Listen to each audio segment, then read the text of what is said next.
Good morning. Welcome to the Women in BIM 2021 update hosted by Women in BIM today. We welcome you to our webinar. We're very excited to be here. It's taken us the first few months of the year to get organised, but certainly we're excited to begin our journey. So at the moment, we have a number of obviously different initiatives occurring, etc. But today, I guess I'd like to give you an overview of our journey from 2020 or early 2020 to the end of 2020 rather, and then subsequently some of our plans for this year, which we're very much excited about. We also welcome our gold sponsor, Glider BIM, and we have John Adams here this morning, and we have a couple of guests today, which we're very lucky to have involved. Marie Grieve, who has been working really closely with us on obviously the updates to our website, and generally just a great supporter of our initiative. And we also have Andy Boutle, who's the head of BIM for Key Construction, working obviously really closely with the UK BIM Alliance to support, I guess, the overarching implementation of the UK BIM framework in the UK, which is very exciting as well. So we've got a little bit from him a bit later. So again, thank you for attending and welcome. So for those of you who are attending, and generally many of the people that have registered this morning have either been involved with Women in BIM or know a little bit about us. But I guess for those who don't and who haven't sat through a webinar before, it's really important for us to just touch base on, why we exist. And one of the, I guess, main drivers behind Women in BIM, specifically for me as the chair, was to support the growth of obviously a diverse and inclusive industry, and not just an industry that is based on diversity, but also that is based obviously on inclusivity, which is very important to me personally and the wider group. But Women in BIM was formed in 2012. Our objectives and core drivers have remained the same. So we are here effectively to run projects and to support industry on a global level on three fronts: to encourage and support our members and the wider industry, to attract and promote young women and young people to industry, to address some of the skills shortages, and certainly, and I was going to say most importantly, but I think they're all very important, to advance and retain women in BIM in senior roles or in leadership, which again, we're very passionate about. So I'm sure many of you know the core team. So we've obviously been together now for a few years, which has been great. The core team consists of myself as the founder and global chair.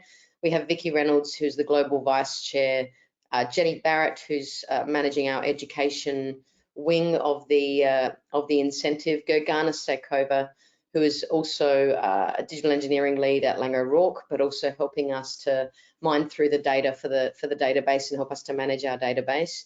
And Nicole DeChico, who does all of the global administration and management, as well as supports the communication.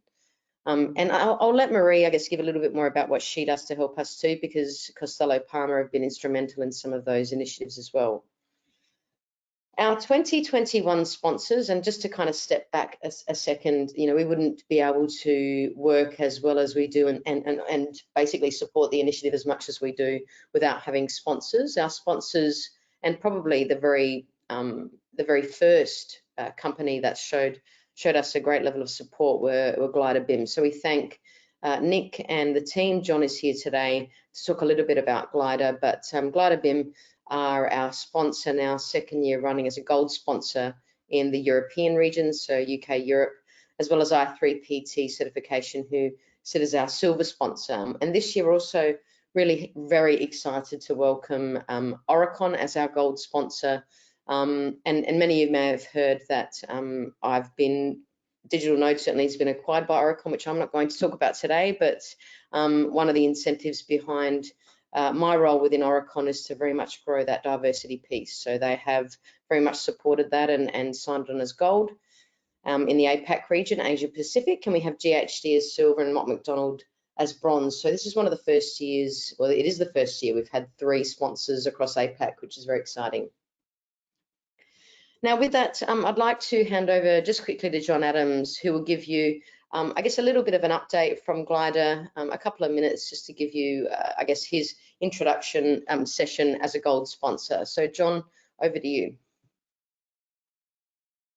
Good morning, everybody. I just wanted to have a chat about Glider today as a company, as well as why we like to sponsor women in BIM and what our incentives are behind that. And from the outset, Women in BIM has been an incredibly supportive and positive venture to do good in the industry, and that aligns with us really well. What we're trying to do is digitize an industry, whereas Women in BIM are trying to diversify an industry, and we know that our industry needs it. It has been male dominated and it has had some challenges, but we could spend all day saying what's been bad about the construction industry of old, but it's much more interesting to look forward to what we've got to look forward to. We've got huge challenges coming up around sustainability, climate change, safety, diversity. The industry needs to change. It knows it needs to change. And when I see the work that's going on at Women in BIM, it fills me full of hope that we're on the right direction. We're doing a lot of the things we need to do, and we're doing them right. We're bringing good people into the industry. We're training skills. We're getting young leaders into senior positions with new ideas and fresh ideas, and we're making our industry look a lot better than the one that I joined nearly 15 years ago that I joined the construction industry. So I'm really impressed with the work that Women in BIM do, and we are delighted to sponsor yet again this year.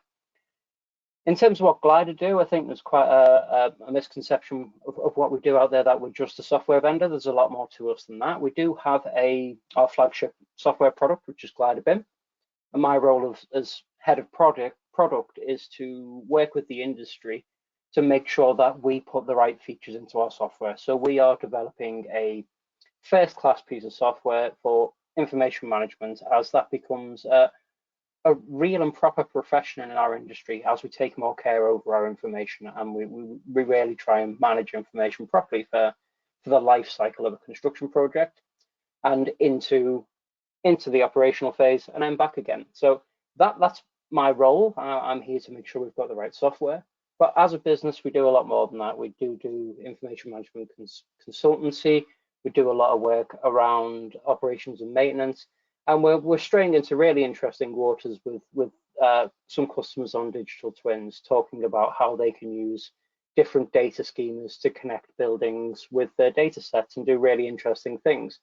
I wouldn't want to say we're out there selling digital twins, because that's a really rather big statement, but we're helping people understand what this is all about and moving into this realm. And working at this end of the industry, the digital end of the industry, we were working from home before it was cool. So this pandemic hasn't slowed us down. We've almost doubled the team during the pandemic, and we have active roles out there at the moment that we're trying to recruit for. So if you're interested in joining a really interesting BIM consultancy technology company who are looking at some great initiatives with some fantastic clients like the MOD, Clarion Housing Group, trying to think of the rest of the great people we're working with, Land Securities, Google, Facebook, some fantastic companies that we're working with. So if you want to go to our website and have a look at what we're doing, what roles we've got, we'd love to have you there. But I don't want to take up too much time this morning, because we're talking about Women in BIM today. So that's enough from me. Any questions, you know where I am. Thanks very much, everyone. Enjoy the webinar. Thanks, John. Wonderful intro. And as always, we're really excited to have Glider on board again. You guys have always been really supportive, from the very beginning. So again, big thanks to yourself, Nick, and the wider team. So I guess the next short video is just on our second gold sponsor, which is our sponsor, Oricon. And I've just included a 30-second, very quick video, because Oricon obviously are a large engineering design and advisory company. Maybe next time I'll talk a little bit more about what I'll be, doing with them now that I've joined. Digital Node certainly has joined the Oricon group, but they are a design and advisory company, and one of the main passions of mine is very much to support their digital initiative, or their digital future via digital enablement, which is something that we've been working really hard on. So just a 30-second video quickly.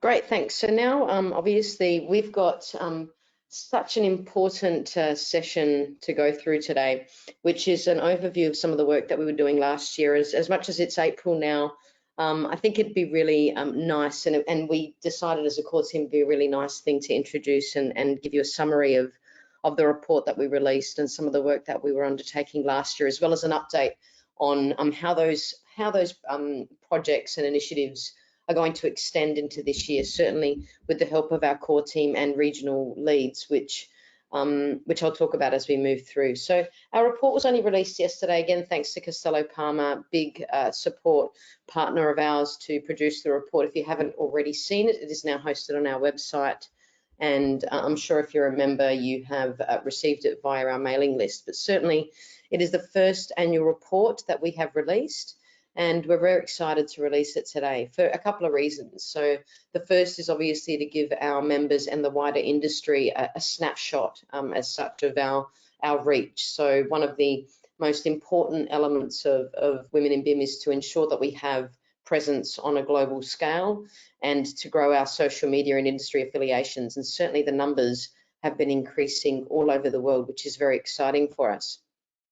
We've also started to obviously host, we had a series of webinars in 2020, which were hosted on GoToWebinar. They're all recorded, but we've also now basically linked those webinars and the recordings to our YouTube page. So if you haven't seen them and you're keen to get a little bit more context on, I guess, some of our past events, our YouTube page is there. We're looking at growing those subscribers. Obviously, there's not enough there, but we've also hosted our podcasts. So we've created our podcast series last year, which was very exciting, and we ran a couple of episodes with some, firstly with our core team, and then we invited other people to those sessions. So the webinars and the podcasts very much ran across 2020, and the reason being is that we, excuse me, we found that the Women in BIM initiative was very much an important initiative to retain while we moved through the pandemic, you know, using the connectivity of our members on a virtual sense. So really important for us to do that. Regional leads. So in 2020, our regional leads grew to 40 leads across 20 countries and 6 continents again, which is just unbelievable support. Regional leads have dedicated activities and obviously a set of responsibilities that they need to align to ensure that we are, I guess, feeding out the same message across industry. At the moment, our regional leads are very much working really closely with us to support, obviously, the initiative across the different regions. And certainly this year, we want to start to grow that. One of the most prevalent and I think widely communicated global scheme or global project for Women in BIM last year was our Mentor Scheme. Instrumental in the process, and I guess the entire year with the beginning of the Mentor Scheme and some of the initiatives around the strategy, moving into the execution of the Mentor Scheme, and then obviously feedback to the wider team, was Katia Velova, who was our core team member for 2020, and she helped us to obviously manage and push out the Mentor Scheme in that year, which was fantastic.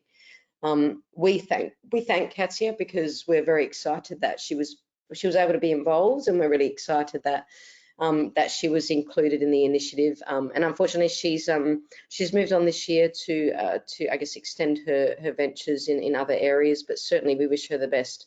But Women in BIM Mentor Scheme 2020 was a great success. It was the first time we launched our Mentor Scheme, and it's generally been, excuse me, great feedback.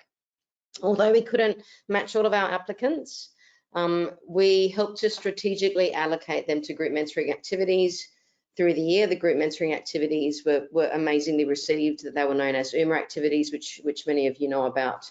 And also we hosted mentor feedback sessions, and we made sure that we could capture lessons learned for this year, which again was a very important part of the initiative. So in terms of some of those activities, the core team again is only a small group. Obviously, we grew out of the need for I guess, the incentive in the UK to begin with, but now we certainly have a global representation, which has just been phenomenal in the last 12 months. But this year we hope to extend some of those initiatives, and we are going to focus on our strategic objectives, certainly at a focus on core projects that support those objectives. So the 3 streams that I spoke about earlier, the projects, and certainly we encourage our regional leads to come forward with some projects that certainly support those 3 initiatives. We will continue with our thought leadership sessions, which include obviously webinars and podcasts. Webinars are now extending to include a wider global group, which I'll show you in a second. And obviously we want to grow our regional leads and members in regions that are currently underrepresented. So we certainly still need people, and again, if you are interested, please get in touch. Some of the webinars that we have we thought about, I guess, over the last few months were to start to look at the same sort of strategy as last year by hosting webinars every quarter. Certainly the one that we're hosting today was almost the introduction and to coincide with the release of our report, but certainly as we move through, because the core team is based in the UK and we do have obviously a strong presence in the UK, the Women in BIM Core Team webinars, we're thinking hopefully that they'll run throughout the year, with moving into, I guess, some of the more realistic views and application of BIM in the United Kingdom, as well as potentially a discussion around, what the world looks like post-COVID, although that's probably being quite positive that it will be post-COVID this year. Certainly, we're hoping that things will start to get better, and fingers crossed we can host, even if it's a small event, face-to-face at the end of the year. Our podcast will continue. We have some podcasts that we've confirmed with some of the people that you can see here. We've recorded a couple of podcasts earlier this month, or actually a week ago, with Vicky, looking at the I guess the strategic leadership goals for different business owners, as well as what's going on in the UK with BIM.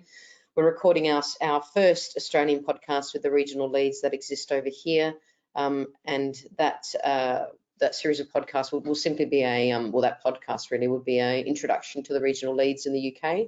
And then there's some others that we're thinking about, looking at women in BIM in education, and then potentially hosting women in BIM regional lead podcasts, and inviting regional leads to our podcasts.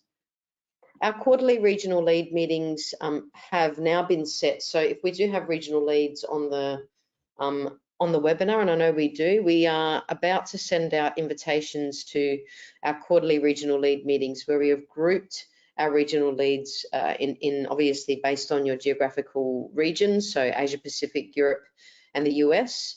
And Vicky and I hope to host these meetings this month, in June, September, and at the end of the year, to support the core initiatives for the global team. Some of the webinars that other regional leads are now starting to host, which is wonderful, that we'll begin to host on our website to keep everything consistently communicated to our members. The Korea in BIM series, which is from our Australian regional leads. Some of the dates are shown here. We also have Women in BIM Spanish series, which is almost confirmed. So we're very close to confirming the details, but the dates are certainly set in stone. And the Women in BIM webinars in Brazil, which again, some of the regional leads that have reached out to talk about these initiatives and to help us to grow support in these regions have been just phenomenal. So thanks to Mercedes, Natalia, and Michelle for helping us to put these together, as well as the regional leads in Australia, Belinda, Jenny, Rachel, and Ligia. Thank you. So we also have regional lead. We call them Women in BIM projects. So they're other little things that we do on the side, even though we are doing so much already. But we often are included in publications. You probably have seen a lot of our our articles, but I mentioned earlier that Jenny Barrett is pushing out a project regarding women in BIM in education, and I guess creating a core team to support future skills and what the education framework in the UK looks like for young people beginning to think about joining the industry, as well as the Chartered Institute of Civil engineering surveyors have also included us in a BIM report or digital engineering report that they'd like us to contribute to, and we've also been invited to careers workshops with our friends and advocates, Class of Your Own and Alison Watson. In Australia, we've been included in some of the initiatives around education in Australia. So we're going to be working really closely to create a BIM education dashboard for accessibility by people to understand what the framework for education is like in BIM in that region. We also have been working with the Australian BIM Advisory Board on the academic framework for BIM, as well as Building Smart Australia. And one of our mini projects, which extends from a webinar we hosted last year, is a white paper, excuse me, on the realistic adoption of BIM across government in Australia, which we're really excited about. In the US, there's a couple of little things that have been happening, certainly with our regional leads, that we need to formalise in the next few months. Autodesk Foundation obviously have a different kind of pots of funding that they can potentially offer different initiatives across the world, and we're looking at potentially engaging in the US on that front with developing Women in BIM, education stream, as well as research projects with a couple of regional leads that are in across the US to discuss the gender and pay gap issues that still exist. If those of you who haven't seen it, I'd encourage you to download the World Economic Forum latest report on the issues with gender pay gap. We still have a 31% pay gap globally across all industries, with construction still sitting at the very bottom, which is a real issue for not just women in BIM, but women in construction generally. And finally, I think, there's a couple of things obviously with the Women in BIM Mentor Scheme I'd like to talk about. We certainly have now closed our applications for our second round. So for those of you who are interested and who are on the call, we have, I guess, initiated now the first dry selection run, where the core team are now reviewing applications to then obviously put together groups of people for us to, I guess, to talk to set up meetings with, to be able to allocate, appropriate matches for our mentors and our mentees. We will make those announcements in May. So we have about, I think, 5 or so more weeks. I'm just looking at the date to do that, and I think we're on our way certainly to doing that as per last year, and we're really excited about that process. We also, obviously, we don't want people to miss out. One of the strongest initiatives created by Katia was the Unmatched Applicant activities, which are activities where we have obviously, we don't want people to miss out. So we have mentees that are effectively going to be invited to our unmatched applicant events if they don't get matched appropriately. And just quickly, some of the numbers, we're really excited that the numbers are growing. We have a higher number of mentees this year, up to 85. We have almost an identical match of mentor applications, which is interesting. And however, the number of countries represented has grown to 26. And therefore we feel that there might be a higher number of matches this year. But again, we are just starting to go through that process, so time will tell. But our mentoring sessions, if you have applied for the mentoring scheme, either as a mentor or mentee, we remind you to access the mentoring scheme handbook on our website, as well as the mentoring session record sheet. So if you aren't a member, please make sure that you do join so you can access that material.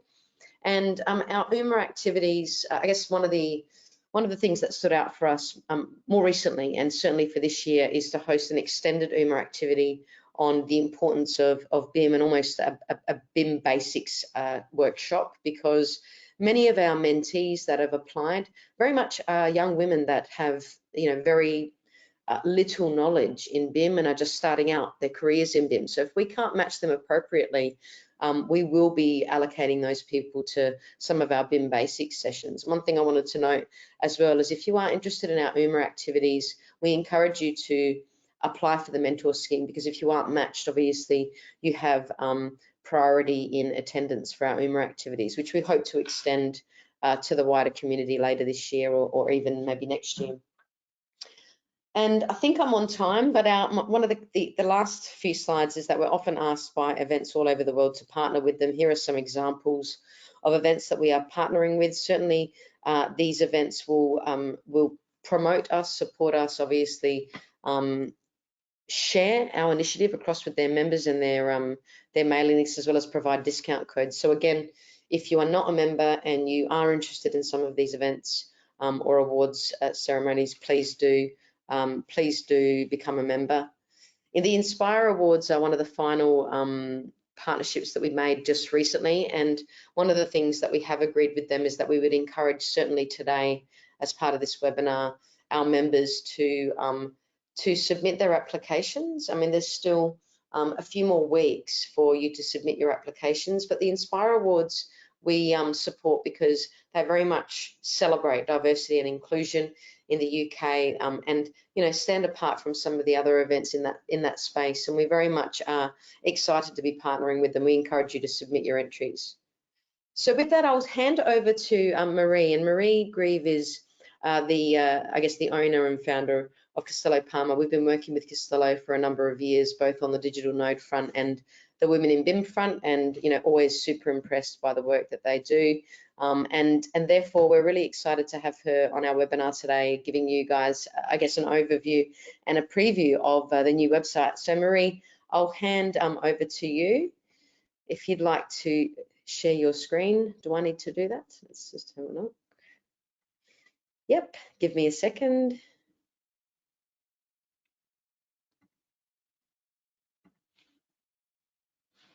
All yours.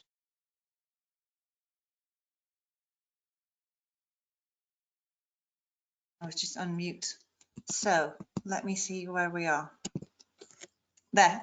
Rebecca, can you see my screen okay? Just to sense check that we're all okay and we're ready. Perfect. Great, thank you. I'll just switch myself off.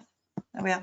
And thank you, Rebecca, for that introduction. As Rebecca said, I'm Marie Grieve. I'm from Castello Palmer Communications, and we're a marketing consultancy that specialises in working with clients within architecture, engineering, construction all over the world. And we've been working with Women in BIM now for several years, and it's always a pleasure. The core team are amazing. We've got to meet some of the regional leads, and we're very, very honoured and privileged to be able to work with you.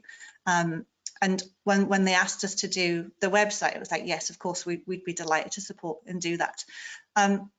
So what I wanted to do was just take the next 5 or 10 minutes just to give an overview of what the purpose of the website was, and also to ensure that you know what you're doing when you get onto the website. So as with always with websites, we wanted to create a digital home for women in BIM, so that all of our members knew exactly where to go, where to find information that they needed, but also to ensure that people knew where to look for vital information. So as you can see from the home page, it's very much an invitation to come on in, take a look at us, which is part of the, not just the videos to represent BIM and digital construction, but the videos very much a welcome. Step right in and see what we've got to show you. So I'll just scroll down just a little bit just to give you an overview of what you can expect when you visit the website. So it just gives you an outline of the About Us section, which we'll go back to in just a moment. But I just want to show you a little, this bit here. Part of the website was to give a resource area. When we click on the My WIB, which I'll do in just a moment, it's to allow members to feel that they're part of the community and that is that dedicated resource zone. So we'll get to that very, very shortly. It also gives them insight into what being a member means. We can access all of our fellow members via the membership directory. As Rebecca was talking about events, we get to see what live events are coming up, but we also get to go back to what events we might have missed from our on-demand series. And there's also some podcasts and again, details on how to join the mentor scheme, which Rebecca says is now closed for the moment. So if we look at the About section, we were very careful in choosing our words. Women in BIM is almost 10 years old. Rebecca founded it in 2012. And the principles upon which it has founded has never changed. However, the community has grown so much and that it's now a global community. So we needed to have a digital home for that global community. So if you're on the About section, it just gives you that really lovely overview of what the group does, what its purpose is, why it's there, and how it's there to support people. So if you haven't looked at the site yet, please do go and take a look after the call, and give us some feedback as well. I mean, put your comments on Twitter or Facebook or LinkedIn, or direct message us. It's always nice to get feedback to find out what people think. Also in the About section, you'll find we've got details on the core team. So if you're not sure who's running the operation, it's really easy to find out who the core team are there. We have Rebecca, Vicky, Nicole, Jenny and Gagana. And we'll just click on Gagana. So you want to know a little bit more about them. You actually get a bio. So you actually get to know who your core team members are. We also in this section have a really easy access to regional leads. Now, I think there are over 50 regional leads. You'll have to bear with me. I can't quite remember off the top of my head. But we have a lovely map here showing where they are all over the world. And then we can actually access each of these regional leads here individually. And you can contact them. Also, if you're interested in becoming a regional lead, please do get in touch because we can have a look at what we can do for you to support that particular region. We have here what it means to be a member. And for people who aren't a member yet, it gives you the indications of what to expect from our membership in terms of support, networking. You get monthly updates in terms of newsletters, but we also do regular other emails as well, which we do here in support of Women in BIM at Costello Palmer. It also gives you access to events, the mentor scheme, and actually you get to contact all of the other members directly. So I'm just going to skip over this bit and you can get to join or log in. So I want to take you to the login area for what you can expect as a member. So this is a live demo, by the way. So if anything goes a little bit slowly, you have to forgive me. I'm just going to type in my password. That should work. There we are. So this is what we call my WIB. This is your dedicated resource zone for members. You can actually see across the top here, I'm an admin, which is why you get to see this, but not everyone gets to see that, so don't worry. We've got what we call tiles, and these tiles show you lots of different sections. So there's the front end of the website that everyone sees, whether you're a member or not, but only members get to log in and see this particular section. That's one of the benefits of your membership.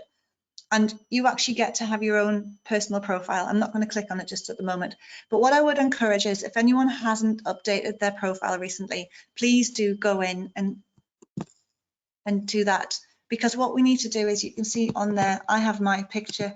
It has a little bit of information about me. And what we want to be able to do is share that information with all of our members, because we can actually connect with each other. We can actually direct message each other, and there's also a chat function as well. So if you want to start chatting with someone, say in Brazil, because you're interested in what they're doing in BIM in Brazil, you can actually find someone who's in Brazil, a part of the network, and set up a conversation with them. So I really would encourage you to update your profile so that people know where you are and what you're doing. You actually get to access the full membership directory here. And you can see that if people haven't updated their profiles, there's no particular picture, and it doesn't give you all the information about that member. So it's really vital that you update your profile. I just skip back to here. The forum. This is an open forum where everyone can post comments and start chatting and discussions. I would also encourage you to use it if you have particular questions. You know, if you want to know something about the new ISO standard, if you want to have some details about some Kobe stuff, maybe you've got a question, use it pretty much like you would your Facebook. If you've got a question, you want to put it out there. Think of this as Women in BIM's personal Facebook page, but a closed group. So you can be safe and secure in the knowledge that if you post something, it will go no further than the group. We also have what's our on-demand events. So that's a link to all of our past events. And then here we have industry reports, which is really quite important. Now, the core team and regional leads have worked very hard to highlight some of the reports that we should be looking at from the past few years. So I'll let you go in there yourselves and have a look at that. It's just to give you an idea of what's there. But also, I'll just scroll down just a little bit here. We have news that's exclusive for members. So we do have in the insight section a global news that anyone can access, but we have a closed news section as well. So if you want to post something and let just other members share with that particular news, again, this is a safe and secure environment to do that. And another important thing that Rebecca has asked us to put on there is recommended reading. You know, support for your particular region. There's support wherever you are in the world, but we're doing it by region. You just have to bear with us. We're still in the process of updating some of these pages, and we will have all the other countries that we have reports for eventually in the next week or so. But for the moment, we've just got certain countries. But if you click on them, you get to see particular documents and reports and information that's relevant to your region. Again, we get access to our regional leads.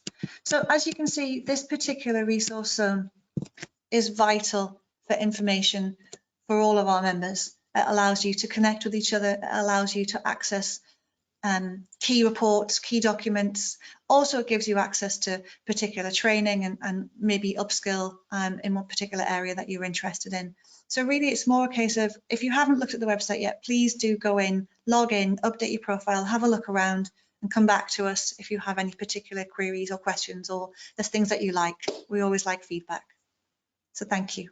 I think, unless Rebecca, you have anything else you particularly wanted me to cover, I think we've pretty much gone over everything. Yeah, definitely. And I think just to reiterate the importance of building I guess a private repository for members to be able to have those discussions, to find resources, to be able to connect with each other is so important. And particularly under the membership directory, if you're in the middle of a city, outside, because we know what's going on in the UK is so strong with BIM, but let's say you're in another city and you want to find out if there's any other women in that region that maybe you can connect with. Maybe we can't meet face to face yet, but certainly you can connect with them. So it's another extension of our ambitions to support and connect with each other. So absolutely, thank you, Marie and Costello, for just an amazing job. Thank you. You're welcome. So I'll just jump back to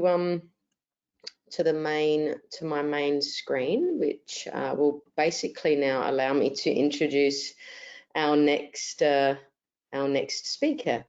And our next speaker is, we're very lucky to have with us today Andy Boutle from Kia, who has been instrumental in the UK BIM framework and a supporter for obviously the industry for many, many years. He's been a leading, advocate for BIM in the UK, and we're really excited today because there's been some great work undertaken by the Alliance to support some documentation in line with the ISO 19650 series. So thank you, Andy, and I will make you presenter, and I welcome you to our session today. Thanks, Rebecca. Good morning or evening, everyone, depending on where you are in the world. Let me share my screen. If you can just let me know once I'm sharing, Rebecca. Perfect. Excellent. So yeah, really appreciate being invited along today. I'm of course a firm supporter of women in BIM and anything that promotes more of a gender diversity across the industry. Of course, that's the right thing to do, and we enjoy it, and we work better as a more balanced workforce. Right, okay, so I'm going to give you a quick update against, as Rebecca mentioned, the UK BIM framework, and specifically around the guidance and the updates to the guidance. Now, it's probably worth saying before we get into this, of course, it's not just a UK audience on today. Other than the UK specifics in the guidance around the UK national annex, this guidance should help you no matter where you are. It's of course around the implementation of 19650. So please do use it. It's a free resource wherever you are in the world. It should help you with an idea of how to implement some of this stuff. So I thought just to give a quick introduction and the journey the UK has been on in the last couple of years. Of course, we had BIM Level 2 in the UK's 1192 suite of documents that the industry's been working to for a number of years. And then at the end of 2018, we had the ISO Part 1 and 2 launched, and the BSEN version, the UK version, came in January 2019. What wasn't immediately obvious, but it did signal the end of what we called BIM Level 2. BIM Level 2 is not discussed in the ISO. We tried to move away from levels of maturity. There is something about stages that you could say is an equivalent, but I think we don't want to labour on that. It's not about trying to pin something to a level or a stage. It's about working to a suite of standards as required, essentially, and proportionally. So we had the launch of the ISO, and then the UK in a response to, well, we need to get rid of, well, we need to park and transition BIM Level 2 to a framework approach, because we did see many clients asking for BIM Level 2, which completely defeats the object. So the UK then formed a UK BIM framework, and that's a tri-party agreement between the three organisations there, BSI, CDBB, Centre for Digital Built Britain, and the UK BIM Alliance, to host the standards, the guidance, and any tools and resources to help industry implement. And then more recently, at the end of last year in the UK, we saw the launch of the construction playbook, which really pleasingly for anyone in the BIM space or the digital space, that effectively there are 14, I think, policies within the playbook, phrased in a comply or explain basis for capital procurers, for central government departments and arm's length bodies, and the supply chain of that. So a huge part of the industry, and one of those 14 policies is to use the UK BIM framework and procure for value. So effectively mandating the UK BIM framework for us in the UK, which is a nice thing. So that's the journey we've been on up to date. Bear with me, my slide's not moving on for some reason. Here we go. Okay. So as I mentioned, so the UK BIM framework and the website address is there. So that comprises of the standards. There's links to go and buy the standards, of course, around information management using BIM. It contains the guidance, which I'm going to speak about, and any associated tools and resources. So the guidance is evolving. There was an update quite recently, the 19th of February, and just important to get across that this isn't changes in the guidance, it's just adding detail or adding specific focus around certain topics. Of course, there's a huge landscape to cover in terms of guidance, and getting the detail right and what people need is an evolving process. So currently looking at that there, that helps to convey the guidance. So at the moment there's guidance to part 1, ISO part 1, part 2 and part 3. And then across the bottom, there's themes that span the whole 19650 series, as you see, from A to F. Guidance to part 5 is available, but it's on the CPNI website. But there is consideration to start developing some additional guidance under the UK BIM framework. And of course, like I said earlier, there's additional resources on the framework as well, tools. And if I just flick to here, this is a screenshot of the standards and guidance page on the website. And on the left, that column there, you can see the various parts of the guidance, and it clearly shows which pieces have recently been updated. And then over to the right are the additional resources. You've got things on there like the information protocol template, and there's some other resources that I'll discuss as we go through. So there was an update in terms of the latest update to the guidance in February. So there was an update to part 2, and that was, part 2 is quite big now, but it's towards the back. Of course, in the UK, and it's generated, of course, a bit of a Twitter storm, as any updates to standards does. We've got an update to the National Annex in the UK. So it's updated from when the ISO was launched to a 2021 version. So towards the back of part 2, you'll see a bit of guidance there discussing what the key changes are, what the potential benefits and the potential barriers are to those changes. It's a really difficult, just on the National Annex. I mean, I do sit on the committee that reviews the public consultation comments and inputs to what that will be, and I'll just say it's one of those things that will never please anyone. It's really, when you looked at the range of comments, we had completely opposing views from one end of the spectrum to the other. So many of these decisions are trying to take into account all of those opposing views and come up with probably the best solution for the majority. But again, not everyone's going to be happy. Probably the key changes to look out for me in the annex is that the restriction in terms of the field lengths of the information container naming codes has been removed. But with the wording encourages obviously use the shortest codes possible, but we thought it was appropriate to remove the restrictions to make it a bit more flexible. What was originally the type field, so the document type field, has changed to a form field, and actually got more succinct, and that's more of a form of presentation rather than this type of information. And then another one to pull out there is what was the role, identified the role, has changed to discipline. So there's some subtle changes in there, and it's worth just referring to the guidance there to see what the differences are. Moving on to part 3, so there was a significant update in February to part 3. When part 3, ISO part 3 launched, there was some brief guidance launched side by side with it, but led by David Churcher and a team. There's a significant update in this version.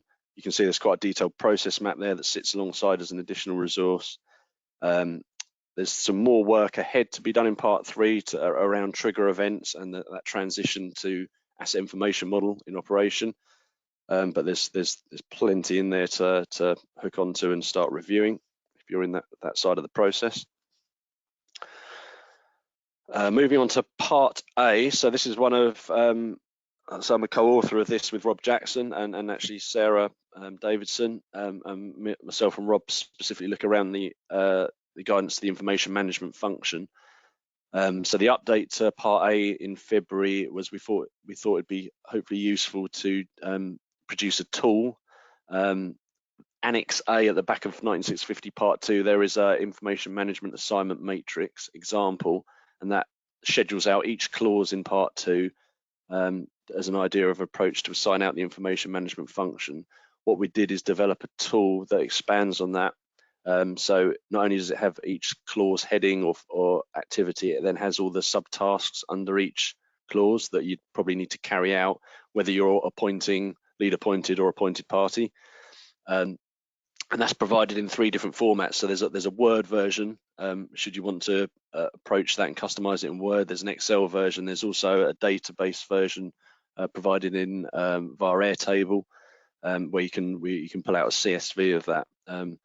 So the hope is that becomes a useful tool for different organisations on a project to schedule out their information management function. And I can say from a personal perspective, we're developing this as for Kier and expanding across us as a main contractor, a lead appointed party. We're expanding across to identify each role on our project. So whether it's a design manager, QS, planner, project manager, information management, BIM specialist, whatever it is, and to then really sort of accurately schedule out the responsibilities and accountabilities. That should be a useful tool internally. So that's the approach on that one. So part D, so there was an update on this to align. It's a fairly minor one. I mean, there's a really, I'd really encourage everyone to go and read this piece. If you're anything to do with developing information requirements, whether you're doing that as a client or a client's advisor, information manager, or indeed as a lead appointed party who needs to pull together information requirements as well. But there's just a small update to that just to align to part 3 in terms of asset information requirements. Part E, tendering and appointments. So there's two new sections of content there. So the information protocol, or the BIM protocol as we used to know it back in BIM level 2 terms, there's a piece there to cover how to populate the information particulars at the start of that, and how to include it in appointments. And then there's also some content around the project's information standard being added to that piece of guidance. The information production methods and procedures will be the next bit of development around that piece of guidance in that part E. So I mentioned the information protocol. we're now on edition 3 of this, and when Sarah was talking about this the other day, it's really important to point out that there are very, very minor changes across the editions of the protocol. So do not be concerned from a legal point of view if there's there's nothing in there that would change it if a previous edition was put into a contract. Very, very minor cosmetic changes. But crucially, like I said, there's some now the guidance that lived in the previous edition at the front of that has been lifted into Part D that I spoke about. And again, it focuses on actually what the various steps to implementing this and how to go about it. So that's a summary of the updates as a whistle-stop tour. The UK BIM Alliance are hosting a number of webinars in April, talking in a bit more detail of each part of the guidance and the updates. So would encourage you to join those. That's on the UK BIM Alliance website under the events page. And then looking ahead in terms of development of the guidance ahead, of course, we've got a little bit of alignment to do an additional guidance for the National Annex implementation. So that's going to be the next within the next update for Part 2, giving examples of how perhaps a TIDP would look with the various changes and how to approach that. Trigger events, as I mentioned, for Part 3 and the information model, asset information model.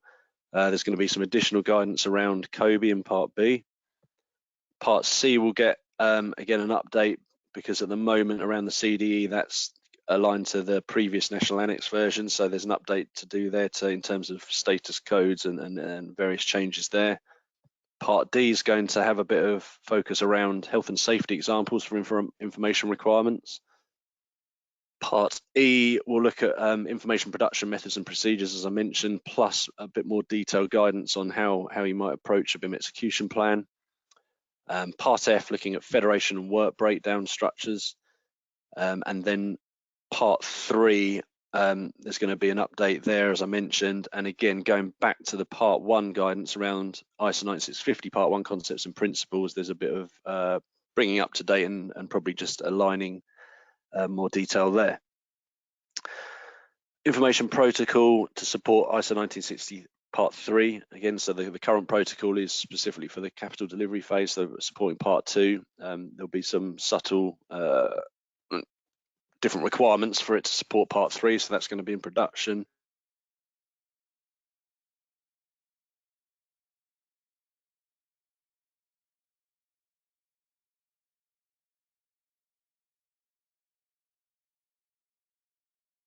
Third-party IM, so there's a level playing field there. And that is my update. Thank you very much. Hopefully that was useful. Don't know if we've got time for any questions, Rebecca.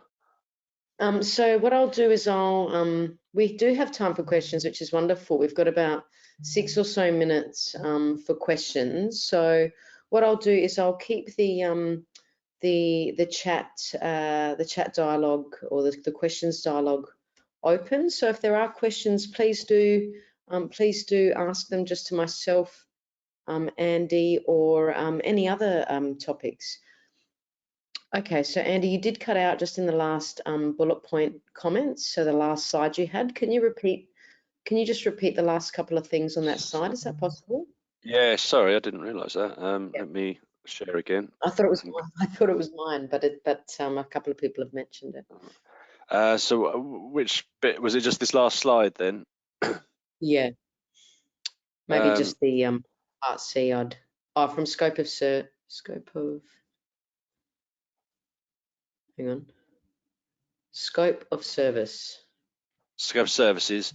Yeah, so that's to develop obviously where people go out and procure a third-party information manager.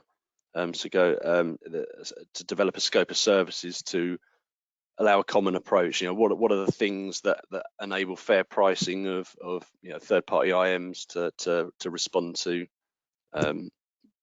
organisations. So that's the next piece under Part A that we're going to be working on. Mm-hmm. Thanks, Andy. And any other questions? Because we've got a few minutes, I'll keep talking about stuff if I need to with the time that we have. But yeah, I will. maybe if all of the speakers want to put their cameras on now, and we can obviously have, because I don't think I'm sharing, so hopefully you can see. Yep, John, Marie, great. Any further questions from anyone?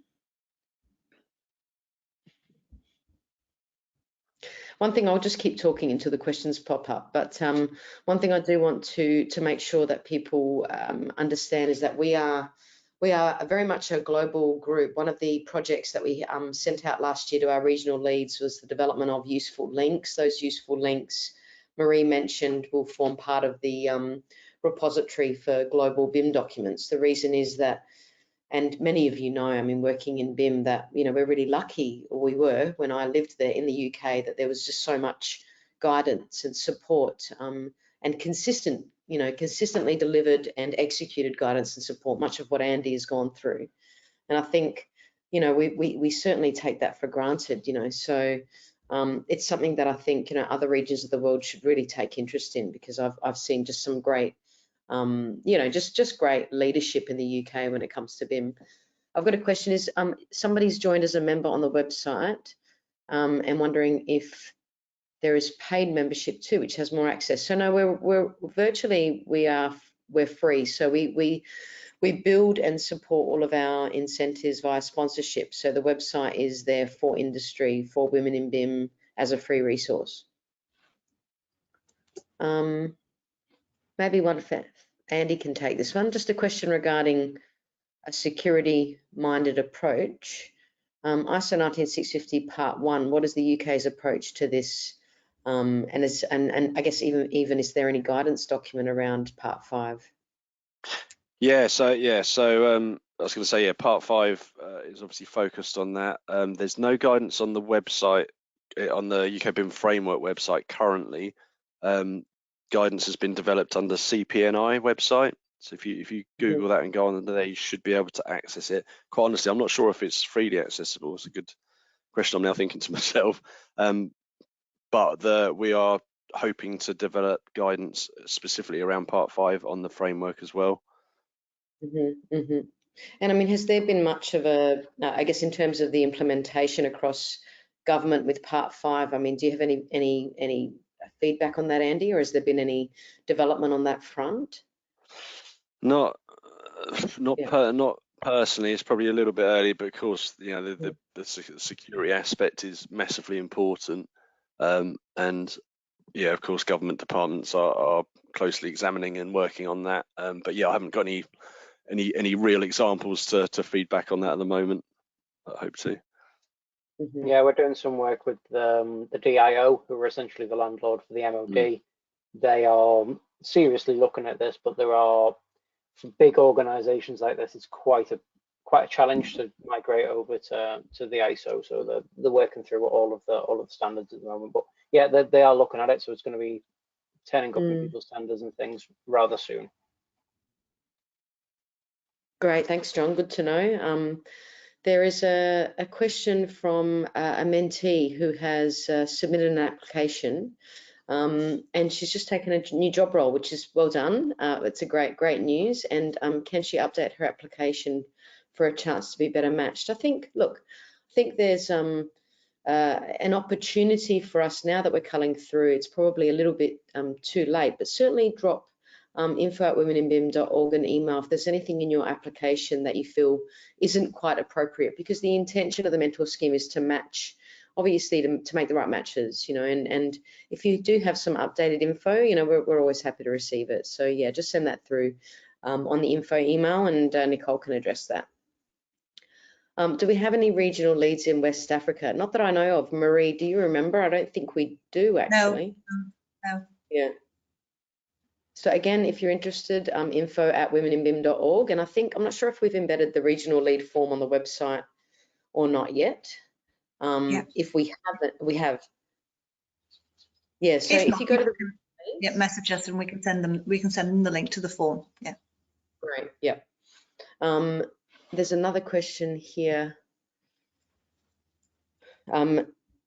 relating to, if you've been a mentee, can you now be a mentor?